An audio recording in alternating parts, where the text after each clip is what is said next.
Morning teenage nde dzulotu pa Father's Day tinaiwala kuwapanga wish yenanso Father's Day yawo ya special. Amene tikukamba ndi awa agogo awa ndi Galapagos turtle, kamba wa mtundu wake Galapagos. Inali birthday yawo dzulo pa 15 June komanso Father's Day yawo yoyamba. Dzina lake la kambayo ndi Goliath, amanjoli Goliath, amakhala ku Miami Zoo. Goliath anabadwira ku Santa Cruz Island pa dera lotchedwa Galapagos, nkona amacha ma Galapagos turtle. Anabadwa mu 1890, chaka cha 1890 pa 15 June. Ndi anachosedwa kumeneko kupita ku USA ku zoo ku Bronx. Kumeneko anasamuka kupita ndito mazoo angapo, koma kuchoka 1890 mpaka na pano dzulo wakwana zaka 135. Goliath amapanga we 234 kilograms. Ndi kamba wankulu eti chachikulu kwambiri, mwina nkona machitchula kuti Goliath. Mudzaka zonsezi akhala kuyesera kuti kumpanga kuti asoyana koma sizimatheka.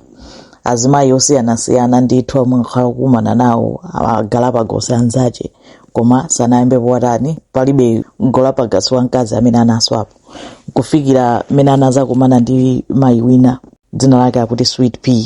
Anakumana ndi Sweet Pea kupezeka kuti a Sweet Pea mpaka nayikira mazira anali mu incubator akhala masiku 128 mpaka a Goliath atani aswa asanduka adadi.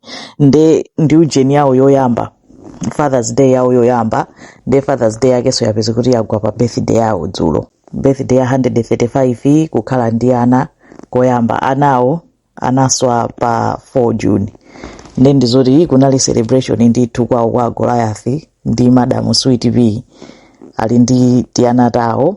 A Sweet Pea dzaka zawo zenizeni sizidziwika, akuti ndi pakati pa 85 ndi 100. Ndi nawonso akhala ndithu kufika poti zinazi mwina basi tingoti nthawi chilengedwe kunena kuti kwinako sanalowenererayi umafunika ukumane naye wako ndiwowa a Goliath ankafunika kukumana ndi a Sweet Pea kuti atani akhale ndi anawo ndi aswa pano kuli ma celebration.